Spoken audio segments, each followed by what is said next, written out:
जय हिंद मित्रों। आपका आशुतोष तेजा एकेडमी में स्वागत है।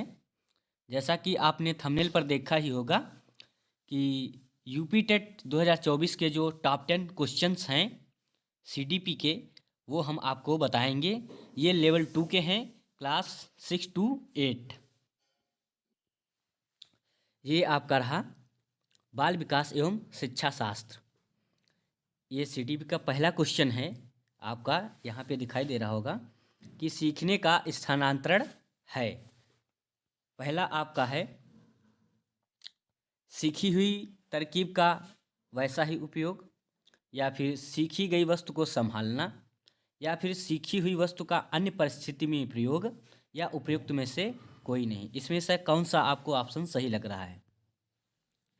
देखिए, इसमें जो होता है वो पहले बच्चा जो होता है वो साइकिल चलाता है, फिर उसके सहारे सहारे क्या चलाने लगता है, स्कूटर चलाने लगता है, बाइक चलाने लगता है। जैसे आप लोगों के साथ भी ऐसा हुआ होगा। तो इसमें कौन सा आपका आंसर सही होगा?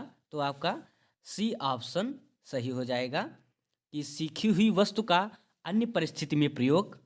यही आपका आंसर सही हो जाएगा, सीखने का स्थानांतरण है। दूसरा क्वेश्चन है इसमें कि निम्नलिखित को सुलेखित कीजिए।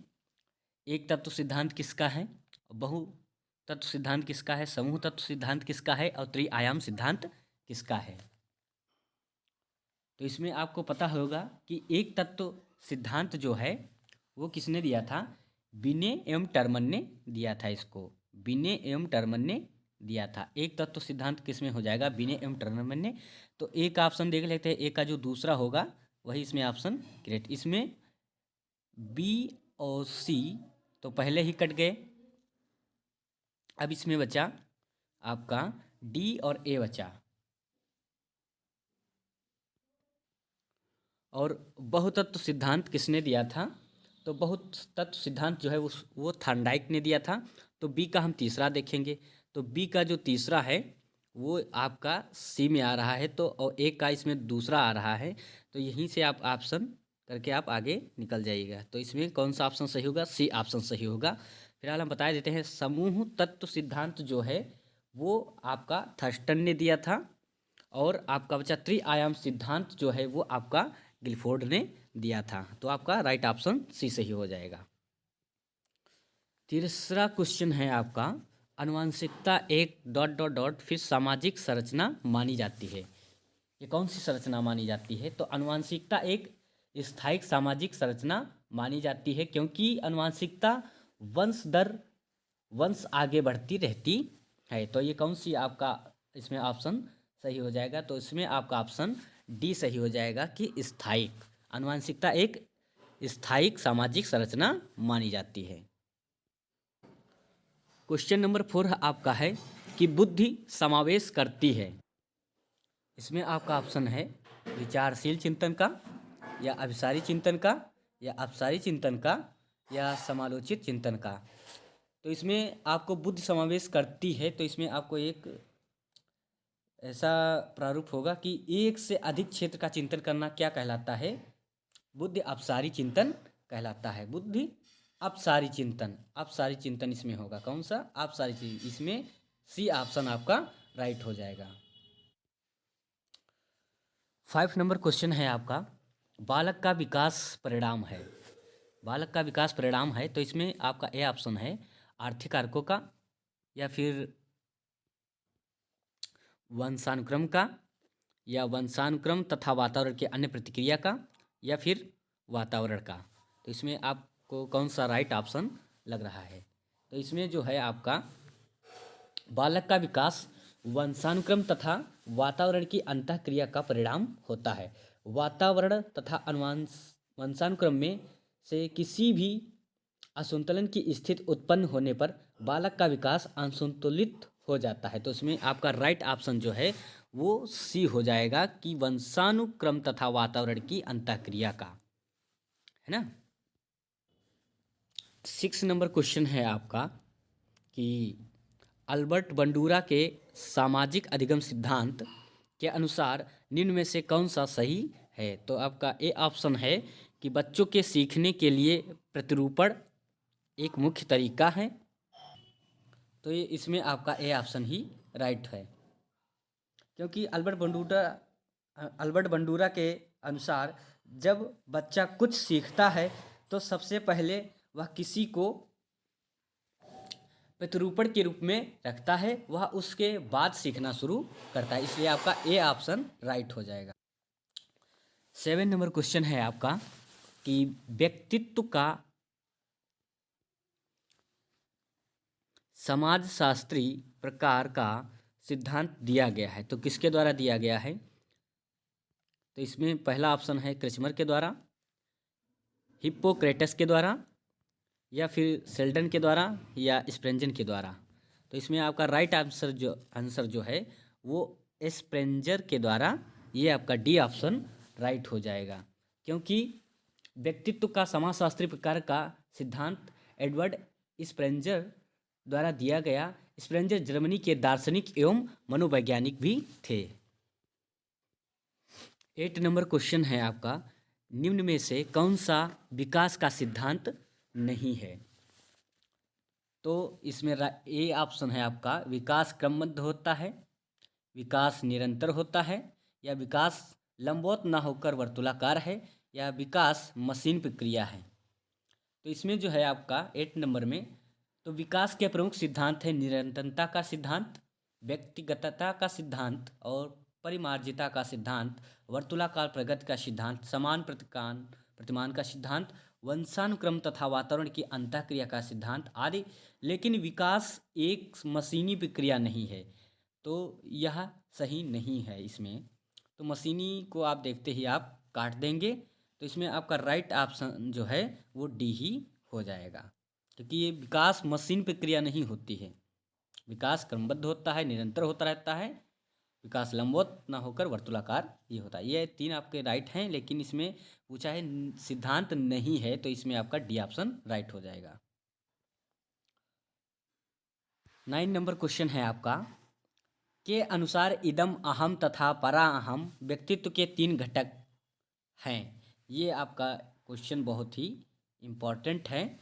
तो इसमें आपका ऑप्शन जो है युंग है कि बंडूरा हैं, एल्डर हैं, या फ्रायड। ये आपको पता होगा, इदम अहम तथा पराहम ये किसके द्वारा होते हैं? तो ये फ्रायड के अनुसार इदम अहम तथा परा अहम व्यक्तित्व के 3 घटक होते हैं, क्योंकि जो इदम होता है आपका, इदम में आपको जन्मजात वंशानुगत क्षेत्र से हैं, और जो आपका अहम होता है उसमें यथार्थ जगत से इसका मतलब होता है, और परा अहम जो होता है आपका वो होता है नैतिक मूल्य आत्मा की अंतःकरण की पुकार। तो इसमें राइट ऑप्शन आपका डी हो जाएगा, फ्रायड। फिर 10 नंबर क्वेश्चन है 10 नंबर क्वेश्चन कहता है कि हार्वर्ड गार्डनर का बुद्धि का सिद्धांत पर बल देता है। तो इसमें राइट ऑप्शन इसमें जो है ए नंबर दिया है कि विद्यालय में आवश्यक समान योग्यताओं, या बी है शिक्षार्थियों में अनुबंधित कौशलों, या सी ऑप्शन है आपका सामान्य बुद्धि या प्रत्येक व्यक्ति के विलक्षण योग्यताओं। तो इसमें राइट ऑप्शन क्या हो सकता है? तो इसमें आपका जो है हार्वर्ड गार्डनर का बुद्धि का सिद्धांत प्रत्येक व्यक्ति की विलक्षण योग्यताओं पर बल देता है। इसके अनुसार बुद्धि पर कोई एक तत्व नहीं है, बल्कि कई भिन्न भिन्न प्रकार की बुद्धियों का अस्तित्व है। प्रत्येक बुद्धि एक दूसरे से स्वतंत्र रहकर कार्य करती है, इसलिए आपका राइट ऑप्शन जो है इसमें आपका डी सही हो जाएगा, कि प्रत्येक व्यक्ति की विलक्षण योग्यताओं से। क्वेश्चन नंबर 11 कहता है कि निम्नलिखित में से कौन सूक्ष्म चलन कौशल का उदाहरण है? चढ़ना, कूदना, दौड़ना, या लिखना। सूक्ष्म चलन कौशल का इसमें पूछा है 11 नंबर में। तो बालकों के मुख्यतः निम्नलिखित कौशलों के विकास पर ध्यान दिया जाता है। सुनना, बोलना, लिखना, पढ़ना, लिखना सूक्ष्म चलन कौशल का उदाहरण है। किसका है? सूक्ष्म कौशल का उदाहरण। तो इसमें राइट ऑप्शन आपका कौन सा हो जाएगा? डी ऑप्शन इसमें आपका राइट हो जाएगा, लिखना। 12 नंबर क्वेश्चन है आपका कि सीखने की प्रक्रिया में शिक्षक की भूमिका होनी चाहिए। पहला ऑप्शन है सुगमकर्ता की या नियंत्रणकर्ता की, सी ऑप्शन अन्वेषणकर्ता की या प्रशिक्षक की। तो इसमें राइट आंसर आपका क्या हो सकता है? तो 12 नंबर में आप देखेंगे कि सीखने की प्रक्रिया में शिक्षक को सुगमकर्ता की भूमिका में होना चाहिए। किसकी? सुगमकर्ता। इसमें राइट ऑप्शन जो है आपका ए सही हो जाएगा, क्योंकि शिक्षक द्वारा छात्र को एक आधार देना चाहिए जिस पर छात्र अपना अधिगम कार्य कर सके तथा समस्या का समाधान शिक्षक की सहायता से कर सके। इसलिए राइट ऑप्शन आपका ए करेक्ट हो जाएगा। इदम, अहम व परा अहम किस संरचना के भाग हैं? तो इसमें पहला ऑप्शन आपका है चेतना, व्यक्तित्व या मन या रक्षात्मक मनोरचना। तो इसमें राइट ऑप्शन जो है आपका वो बी सही हो जाएगा, व्यक्तित्व। इदम, अहम व परा अहम व्यक्तित्व के भाग हैं। 14 नंबर क्वेश्चन है आपका, शिक्षा मनोविज्ञान है, व्यवहारिक विज्ञान, मानक विज्ञान या विशुद्ध विज्ञान या उपयुक्त में से कोई नहीं। तो इसमें राइट ऑप्शन आपका कौन सा हो जाएगा 14 नंबर में? तो शिक्षा मनोविज्ञान को मानक विज्ञान माना गया है, जिसके द्वारा व्यक्ति को लक्ष्य केंद्रित प्रदान की जाती है। इसके द्वारा मानव के व्यवहार को परिवर्तित कर मनचाही दिशा में मोड़ा जा सकता है। इसलिए आपका राइट ऑप्शन जो है इसमें बी करेक्ट हो जाएगा, मानक विज्ञान। शिक्षा मनोविज्ञान है, मानक विज्ञान।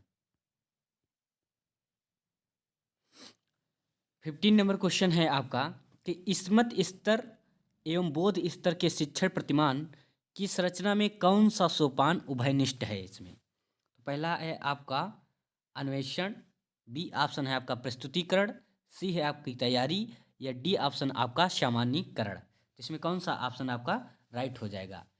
स्मृत स्तर एवं बोध स्तर के शिक्षण प्रतिमान की संरचना में सामान्यीकरण सोपान उभयनिष्ठ है। तो इसमें आपका कौन सा राइट ऑप्शन हो जाएगा? डी ऑप्शन, सामान्यीकरण। ये सारे जितने भी क्वेश्चन हैं सारे न्यू हैं और बहुत ही अच्छे लेवल के क्वेश्चन हैं जो यूपी टेट में आपके समता आएंगे। 16 नंबर क्वेश्चन है आपका कि संवेगात्मक बुद्धि बहुबुद्धि सिद्धांत के किस क्षेत्र के साथ संबंधित हो सकती है? तो ए ऑप्शन आपका है अंतर्वैयक्तिक और अंतर्वैयक्तिक बुद्धि या अस्तित्व परक बुद्धि या फिर चाक्षुष स्थानिक बुद्धि या प्राकृतिक बुद्धि। तो इसमें राइट ऑप्शन आपका कौन सा होगा 16 नंबर में? आप अंतर्वैयक्तिक बुद्धि से तात्पर्य अन्य व्यक्तियों की इच्छा, अपेक्षा, आवश्यकता आदि को समझने तथा दूसरों के व्यवहार का पूर्व कथन करने की क्षमता आदि से है, जबकि अंतर्वैयक्तिक बुद्धि से तात्पर्य अपने भाव व संवेगों को मॉनिटर करने, विभेद करने तथा स्वयं के व्यवहार को निर्देशित करने की क्षमता से है। तो इसमें आपका राइट ऑप्शन जो है वो ए हो जाएगा, अंतर्वैयक्तिक और अंतर्वैयक्तिक बुद्धि। तो आपका राइट ऑप्शन ए आपका यहाँ पे करेक्ट हो जाएगा। चलते हैं अपने नेक्स्ट क्वेश्चन पे। 17 नंबर क्वेश्चन है आपका कि लड़का पैदा होने के लिए उत्तरदायी क्रोमोसोम्स है। तो इसको हम विस्तार से समझा देते हैं। इसमें जो होता है, लड़का पैदा होने के लिए XY क्रोमोसोम्स उत्तरदायी होते हैं। तो इसमें आपका जो ऑप्शन है इसमें है XP, CX या XY या DX। लड़का पैदा होने के लिए XY क्रोमोसोम्स उत्तरदायी होते हैं। मानव में सामान्यतः आपको पता होगा कि 23 जोड़े गुणसूत्र पाए जाते हैं, जिसमें 22 जोड़े गुणसूत्र महिलाओं और पुरुष में समान होते हैं, लेकिन 23 जोड़ा दोनों में भिन्न होता है। यह महिलाओं में जो आपका फीमेल होगा उसमें आपका XX होगा और जो आपका मेल होगा उसमें आपका XY होगा। तो इसलिए इस गुणसूत्र के कारण मानव में लिंग का निर्धारण होता है। आपको ग्राफ के अनुसार हम समझा देते हैं कि मान लीजिए यहाँ पे आपके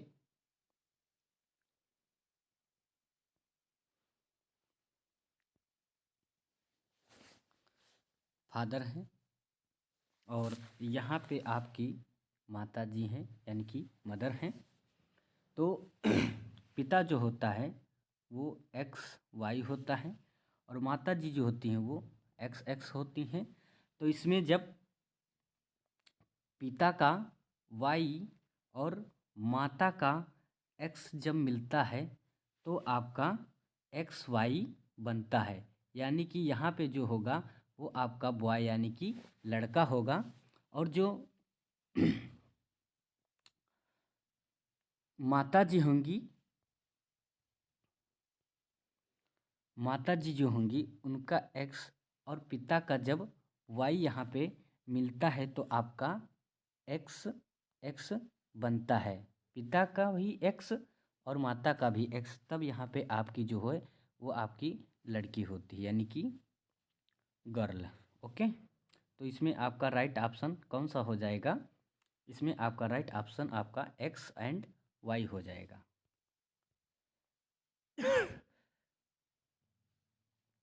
इसमें आपका एक्स वाई ऑप्शन राइट हो जाएगा।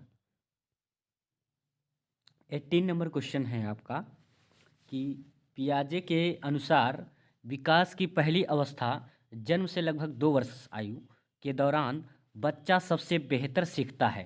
तो क्या बच्चा सबसे बेहतर सीखता है? भाषा के नए अर्जित ज्ञान के अनुप्रयोग द्वारा, या अमूर्त तरीके से चिंतन द्वारा, या फिर इंद्रियों के प्रयोग द्वारा। डी ऑप्शन इसमें है निष्क्रिय शब्दों को समझने के द्वारा। इसमें आपका राइट ऑप्शन कौन सा हो जाएगा?